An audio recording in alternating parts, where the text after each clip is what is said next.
2차 전지 광물 사업을 하는 대형 회사들 한번 고민해 보시면 좋지 않을까 싶습니다.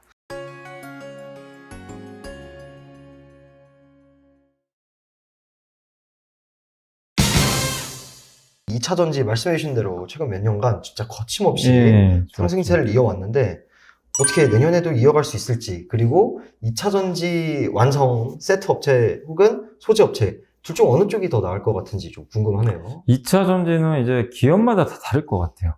이제는 진짜. 이제는 기업 차별화. 그리고 너무 네. 많이 오른 기업은 저는 되도록 투자 안 하셨으면 좋겠고, 영원한 상승은 없습니다. 그렇죠. 그리고 이 우리나라 2차 전지 회사는 어쨌든 중간재이기 때문에 네. 지금 25년까지는 성장을 할 거예요. 지금 스케줄상 미국의 대규모 투자 25년까지 이어지거든요. 그래서 이런 투자가 들어가면서 증설도 하고 하니까. 근데 아시겠지만 그런 밸류를 미리 다 당겨 반영했어요, 또. 그렇죠. 네. 그래서 여러분들이 조금 주의하실 건 너무 비싼 기업들, 지난 한 2, 3년간 10배 막 오르고 막 이런 기업들 많잖아요. 있죠, 있죠. 거기는 되도록이면 저는 좀 투자는 안 하셨으면. 왜냐면 뭐 내가 감각이 있어서 폭 나갈 때 좀, 그러니까 이렇게 무너진다는 얘기가 아니라요. 네. 어떻게 가냐면 주가가 그렇게 오른 기업도 이제 옆으로 늘어져 버려요. 아. 사이클 타면서 좀 급락했다, 또 좋은 뉴스 나면 또 올라가요. 근데 옛날 고점을 넘는 것보다는 그냥 왔다 갔다 하는 거죠. 근데 이거 감각이 있으신 분들 저점에 사세요. 단타하세요. 그러면 또 한 3, 40% 수익 나요. 근데 그걸 잘 하시는 분들은 잘 하세요. 그렇죠. 근데 일반 개인 투자하기 되게 어렵잖아요. 힘들죠. 네. 그래서 저는 이제 2차 전지 업종 중에서는 너무 달린 기업들보다는 아직 안 오른 게 뭐가 있을까? 2차 전지 섹터 내에서도. 그래서 저는 개인적으로 차라리 소재나 이런 쪽보다는 내년엔 장비가 좀 더 낫지 않나. 장비. 왜냐면 장비 이제 미국에 대규모 투자 들어가잖아요. 공장들이 워낙 많이 생기니까. 들어가고 유럽에도 들어갈 거고. 그러니까 지금 장비 발주 실제로 좀 많이 되더라고요. 근데 장비 회사들은 좀 단점이 하나 있는 게 여러분 보셔야 될게요. 이게 매출하고 이익으로 반영이 돼야 돼요. 적자 기업도 많아요. 숫자가 잘 안 보이는 경우들이 있어요. 그래서 여러분들이 무조건 2차 전지 장비를 할 게 아니라 실제로 이게 실적과 연결이 되는지도 꼭 검증하시고, 그리고 독점 장비 만드는 회사가 되게 좋아요. 기술력 있는 장비 회사들. 근데 그런 것들을 한번 보고서 보시면서 참고하시면 좋겠고, 그리고 2차 전지 소재 쪽에서는 저는 실리콘 응급제를 좀 실리콘 응급제. 뭐냐면 양극, 응극, 그 다음에 또 뭐가 있죠? 분리막, 뭐 전해질 있잖아요. 이런 것들이 있는데 다 많이 올랐어요. 응급제 대표주자 포스코케미칼 어마어마하게 올랐잖아요. 근데 아직 이쪽에서 지금 대중화 안 된 것 중에 유일한 게 실리콘 응급제입니다. 응급제에다가 실리콘을 좀 넣는 거거든요. 5%. 그러면 주행거리가 확 늘어납니다. 성능이 올라가요. 근데 이제 그걸 첨가를 했는데, 포르쉐 타이칸 아시죠? 알죠. 전기차. 거기에 실리콘 응급제 실제 들어가 있어요. 근데 아직은 모델이 한정돼 있잖아요. 그렇죠. BMW 일부 모델도 좀 들어간 걸로 아는데, 근데 이제 전기차 회사들도 알죠. 야, 이거 좀만 넣으면 성능 좋아지니까. 근데 이쪽 산업이 이제 드디어 좀 태동을 할 것 같아요. 내년부터 증설도 하고, 우리나라 몇몇 기업들이 뭐 개발도 하고 있거든요. 그래서 내년, 내후년까지 이제 증설하면서 24년부터는 본격적으로 아마 대량 생산이 될 가능성이 높더라고요. 근데 주가는 좀 먼저 선반영을 또 하니까. 그렇죠. 그래서 저는 2차 전지에서 아직은 좀 못 올라간 거는 좀 그쪽으로 보니까 실리콘 응급제 관련 기업이 뭔지 한번 좀 찾아보시면 몇몇 업체들 있습니다. 그래서 그쪽에서 여러분들이 한번 기회를 포착하시고, 그리고 2차 전지 광물 기업. 올해 사실 좀 뜨거웠죠. 일부 뭐 리튬에서 한번 10배 같더라고요. 그거 말고요. 그런데 그건 말고.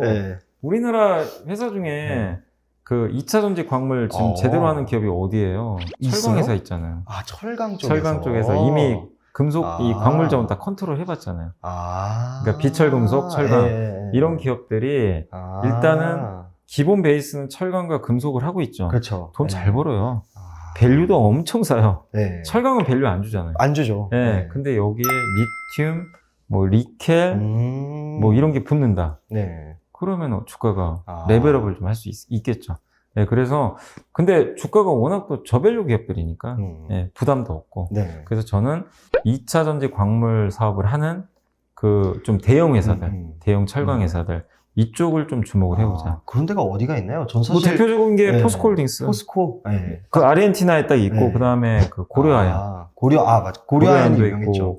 또 한 가지가 전 구리도 좋게 보거든요. 그래서 LS 같은 기업들 있잖아요. 여기도 광물 자원 다 컨트롤 하잖아요. 이런 기업들. 그런 쪽 한번 고민해 보시면 좋지 않을까 싶습니다. 그 리튬 쪽에서는 저는 사실 미국 앨범알 거기가 근데 워낙 거기도 유명했었으니까. 엄청 올랐어요. 근데 거기 네. 엄청 올랐어요. 엄청 올라가지고 딱 저는 말씀해 일단 주셨던 항상 말씀드리지만 오른 거는 일단 기다리자. 제발. 다친 경우가 진짜. 너무 많아서. 진짜 많이 네. 올랐죠. 진짜 네. 많이 오른 기업이라서. 국내에서도 그런 이제 철강 쪽을 원래 하던 어떻게 보면 네. 진짜 밸류가 올드하고 확장되는 거죠. 한번. 네. 밸류에이션이 낮은데 네. 또 이렇게 올라갈 수 있는 여지가 있는 네. 그런 기업들을 보자는 말씀이셨습니다. 자, 지금 중국 얘기가 계속 오늘 그 방송 중에 나오고 있는 것 같은데, 어떻게 보면 중국도 이제 리오프닝 시장이죠. 네. 네, 다양한 리오프닝 주가 시장에서 등장을 했는데, 국내 기준으로 최후의 승자는 엔터주가 리오프닝의 그 약간 왕관을 차지하고 있는 듯한 느낌이 듭니다. 내년 엔터주, 저번에는 되게 좋게 말씀을 해주셨거든요. 아직도 좀 좋게 보시고 계신지, 그 중에서 하나를 꼽으라면 좀 어디가 그래도 좀 제일 관심 있게 보는 게 좋을지. 그러니까 엔터주는 사실은 계속 지속성이 대단한 것 같아요. 네. K캅이 안 꺾이고, 그리고 신인 그룹들이 나와서 이제는 기본적으로 막 100만 장 파는 그룹도 네. 나오잖아요. 그래서 이번에 또 보니까 하이브가 이제 BTS 군입대하고 나서 좀 많이들 우려했는데 뉴진스란 그룹이 나와가지고 맞아요. 완전히 그 공백을 좀 메꾸기 시작합니다. 네. 뭐 당연히 BTS를 완전히 메꾸지 못한다 네. 하더라도 너무나 훌륭하게 좀 잘하고 있잖아요. 그러니까 이 하이브 주가 올라가요. 네. 이 시스템이 잘 만들어지고 있어서 저는 어쨌든 엔터주들은 좀 주가는 잘 유지하지 않을까. 근데 다만 엔터주들이 이런 이제 아이디어들 지금 잘하고 이런 것들이 이제는 좀 새롭진 않아요. 다 알아요. 그건 그래요. 모든 투자자가 다 알고 그래서 밸류를 무한대로 주긴 좀 어려워요. 네. 그렇다고 싼 것도 아니잖아요. 네. 엔터주 많이 원래 올랐어요, 좀 그리고. 고밸류죠. 네. 그래서 저는 투자 관점에서 봤을 때 엔터주를 지금 사서 큰 수익 낼 수 있을까? 그거는 좀 아닌 것 같아요. 근데 만약에 엔터주에 뭔가 문제가 생겨서 나중에 한번 확 빠진다. 네. 그러면 수익률은 또 올라갈 수 그렇죠. 있을 여지가 있는데 지금은 너무 좋은 게 많은데 이미 주가도 그걸 좀 선반영한 것 같아서 근데 유일하게 지금 반영이 안 된 게 중국에서 이제 콘서트 할 수 있지 않을까 이 기대 있잖아요. 네. 근데 그건 아직은 안 됐잖아요. 네. 그래서 그 기대는 남아 있으니까 주가 유지는 되겠지만 근데 어쨌든 지금 상황에서 엔터주를 투자하는 건 좀 저는 개인적으로 너무 네. 늦은 거 아닌가. 들어가면 네. 빨리 들어갔어야 된다. 나쁘다는 게 아니라 네. 수익률을 면에서는 조금 매력은 없는 것 같아요. 그러니까 엔터주가 내년에 기대만큼 못할 거라는 게 아니고 기대만큼 하겠지만 기대만큼 다 알고 하면 있다. 주가는 안 오르잖아요. 네, 이미 또 다 알잖아요. 네, 다 알죠, 진짜 사실. 네, 엔터주 뭐 나쁘게 보시는 분은 사실 별로 없잖아요. 그러니까 네. 그 모두가 또 너무 좋게 보면요, 주가에 그게 이미 반영돼서 좀 비싼 것 같더라고요. 네. 사실 투자 아이디어에서 제일 좋은 게요, 네. 최악인 거거든요. 다 안 좋다고 할 때. 다음으로 이제 마찬가지로 국민주죠. 네이버와 카카오 얘기를 한번 이렇게 질문을 드려보고 싶은데, 본업이 사실 디지털 광고예요. 네이버도 그렇고, 카카오도 그렇고. 근데 미국 구글, 메타 마찬가지로 올해 전 세계 광고 시장이 다 안 좋았잖아요. 네네. 자, 그럼 이제 내년 이런 인터넷 기업들이 지금 올해 주가가 많이 안 좋았는데, 이런 광고 시장의 부진, 이런 걸 좀 뒤집고, 내년에는 좀 좋아질 수 있는 여지가 있다고 보시나요? 일단 경기 침체가 온다고 하니까, 경기 침체가 와서 만약에요, 경기 침체가 심하게 오면 옛날 같으면 연준이 금리를 크게 낮출 거예요. 그럴 거죠. 그러면 플랫폼 가죠. 네. 근데 지금은 경기 그럴 것 침체가 같진 내년에 온다고는 하는데 많은 분들이 야 오는 건 알겠는데 금리를 낮출까? 이 고민이 있는 거예요. 금리를 낮춰도 한 번 정도. 근데 한 번 낮추는 거 가지고 옛날처럼 네이버 카카오가 엄청 오르기 쉽지는 않습니다. 그래서 한 번 낮춰도 만약에 내년에 연준이 5%까지 올린 다음에 금리 한 번 낮추면 4.75거든요. 네. 그래도 너무 높잖아요. 4.75도 높죠. 어마어마하게 높은 거예요. 이 플랫폼 회사들이 주가가 좀 제대로 가려면 저는 미국 금리가 2%대까지 떨어져야 될 거예요. 2%. 네. 야. 근데 그거는 24년이나 25년 가야 되거든요. 그 정도는 돼야겠죠. 네, 그래서 내년에 사실 플랫폼 기업을 크게 기대하기는 어렵다. 근데 플랫폼 기업도 언젠간 한번 움직일 거예요. 지금 디스플레이를 제가 이제 내년에 좀 좋게 보는 것처럼. 근데 같이 올해 둘 다 안 좋았죠, 섹터 면에서. 근데 아무리 생각해도 플랫폼이 내년에 좋을 만한 게 별로 안 보여요. 제가 고민을 해봤거든요. 가격이 많이 떨어진 거 말고는 딱히 안 보이는 거예요. 그렇다고 내년에 뭐 성장이 나올까? 경기 침체 오는데 광고주가 광고 주겠습니까? 안 주죠. 더 줄여버릴 수도 있고요. 그리고 지금 특히 메타 플랫폼 같은 페이스북 같은 데는 유럽이 규제한다 그러잖아요. 맞아요. 광고 규제 같은 거 들어가니까 여기서 성장이 쉽게 나올까? 그리고 우리 한국의 네이버 카카오도 해외로 그래서 정말 진출을 해요. 해외 확장을 위해서. 사실 근데- 포시마크도 맞아요. 그래서 인수한 거죠. 네. 근데 이게 성과 나오려면 최소 2년은 봐야 돼요. 하긴. 내년에는 확인이 안 돼요. 네. 적어도. 24년에 좀 확인이 되겠죠. 음. 그러니까 24년도는 그래도 좀 기대할 게 있을 거는 같아요. 네. 그때는. 근데 적어도 내년만 봤을 때 제가 봤을 때는 네이버 카카오가 크게 기대할 만한 이슈는 별로 없다. 그래서 주가가 올라가려면 일단 네이버 카카오가 성장을 해주면 좋지만 그건 그냥 너무 막연한 거니까 네. 그건 배제한다면 진짜 엄청난 경기 침체가 와서 물가 낮은데 네. 네. 금리를 세게 낮추든가 음. 아예 음. 낮추는 그런 흐름이 나오든가 아니면 주주 환원책을 엄청나게 써주는 거죠. 음. 대규모 자사주 매입 소가. 네. 매입만 하면 안 되고요. 소가까지 엄청난 해야죠. 소가. 네. 아니면 카카오는 자회사 합병. 아. 자꾸 상장시키니까. 네. 이런 이슈가 있으면 내년에 반전이 나올 수도 있어요. 네. 근데 그걸 기대할 수 있을지 솔직히 잘 모르겠어요. 자신이 없어서. 가능성이 높아 보이지는 않는 것 그래서 같아서. 좀 안타깝지만 네. 네이버 카카오는 24년에 좀 기대를 해보되 네. 내년까지는 조금 음. 지지부진하지 않을까 이렇게 좀 음. 예상을 하고 있습니다. 그 바이오주가 사실 한 작년까지는 정말 많은 사람들의 제 주변 사람들이 다 바이오 얘기밖에 안 했거든요. 그렇군요. 네, 근데 올해 들어서는 삼성 바이오로직스나 셀트리온 이런 쪽을 이렇게 열심히 보시는 분들이 뭐 한 코로나 초기 2020년, 21년에 비해서는 확 줄어들었습니다. 네. 근데 저도 오랜만에 보니까 2, 3분기 영업이익은 꽤 좋았더라고요. 네. 주가는 부진을 했는데 내년에 이런 우리나라 대표하는 바이오 쌍두마차 삼바랑 셀트 좀 어떻게 갈 수 있을까요? 옛날 고점 수준으로? 고점 수준까지는 고점이면은 여기서 주가가 셀트리온에도 2배 넘어요. 2배 넘어야 되는. 그 현실적으로 네. 사실 저도 뭐 주주분들 많으시니까 가면 좋겠지만 네. 그러려면 조건이 붙어야 되잖아요. 뭐냐면 셀트리온이 이제 성장하려면 미국하고 유럽이잖아요. 여기서 그 지금 환경이 좀 어려운 게 경쟁자가 너무 많아요.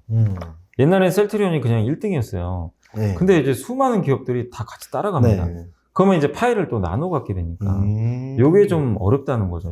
그러니까 과거에 비해서. 네. 그래서 셀트리온이 제대로 좀 올라가려면 일단 내년에 그 셀트리온이 내놓는 그 이제 바이오 시밀러 중에 바이오 시밀러. 휴미라 휴미라. 예. 네. 요게 어마어마하게 큰 네. 거잖아요, 시장이. 근데 이게 그렇죠. 드디어 특허 풀려서 네. 내년 8월에 아마 셀트리온 미국이 내놓을 텐데 8개 기업이 경쟁을 해야 돼요. 아. 근데 셀트리온이 독보적으로 잘한다. 네. 당연히 그럼 주가 가지 말라고 네, 해도 네, 가요. 근데 경쟁에서 만약에 밀린다. 그럼 아무리 가라고 해도 못 갑니다. 그게 현실이잖아요, 사실은. 그렇죠. 그래서 미국에서 지금 되게 그동안 잘해왔고 몇몇 바이오시밀러 뭐 레미케이드인가요? 뭐 그것도 있었고 그 다음에 뭐 트룩시마 네, 이런 이제 그 다양한 바이오시밀러 성공적으로 론칭을 했는데 아쉬운 거는 경쟁자들이 자꾸만 찌어지니까 나눠 먹기식이 되는 거죠. 네. 그래서 내년에 휴미라 바이오시밀러가 저는 뭐 삼성도 내년 네, 같이 출시하거든요. 네. 여기서 제일 그래서 중요한 이벤트는 뭐냐면 유나이티드 헬스케어 산하의 그 보험회사가 하나 있나 봐요. 네. 미국은 아시겠지만 우리나라랑 다르게 민간 보험사가 되게 중요하잖아요. 그렇죠. 처방의약품을 네. 결정을 하잖아요. 약가도 좀 결정하는 편이고 네. 여기서 보험이 등재가 돼야 돼요. 아. 근데 그 회사가 뭐라고 했냐면 제가 어렴풋이 기억나는 게 네. 3개인가 4개의 제품을 휴미라 바이오시밀러 네. 요걸 보험이 넣겠다. 아. 여기에 반드시 셀트리온이 들어가야 돼요. 아, 거기 못 들어가면 못 들어가면 큰일 나요. 아니 의사가 처방 안 해주면 네. 어떡합니까? 아. 처방 안 하면 못 하는 거예요. 네. 그래서 이건 삼성 바이오에피스 똑같아요. 음. 그래서 저는 뭐 당연히 우리 한국의 삼성과 셀트리온이 들어가길 바라는데 그게 안 들어가면 주가 또 실망하겠죠. 네, 많이 그래서 이거는 뭐 제가 예측하기는 너무 네. 어렵고 내년에 휴미라가 좀 굉장한 이슈가 되지 않을까. 저는 그걸 좀 생각하고 있어서 그게 좀 개인적으로 성공했으면 네. 하는 바람입니다, 지금. 그렇군요. 자, 오늘 이렇게 다양한 업종별로 이제 내년 전망, 그리고 내년에 대한 생각들 좀 많이 들어볼 수 있는 시간이었던 것 같은데 올해는 사실 주식 투자자분들이 절대 웃을 수 없는 네, 한 해였지만 내년에는 좀 다들 웃을 수 있는 네. 한 해가 찾아오면 좋겠다는 마음으로 오늘 방송 마무리할 수 있도록 하겠습니다. 네. 네, 지금까지 좋으신 말씀 너무 많이 해주셔서 감사드리고요. 네. 저희 한 3달 뒤에 또 네, 만날 또 수 있으면 뵙겠습니다. 좋을 것 같습니다. 네. 네, 오늘은 방송 여기까지 진행하겠고 지금까지 말씀에는 염승환 이사님이셨고 저는 진행의 앤드류였습니다. 감사합니다.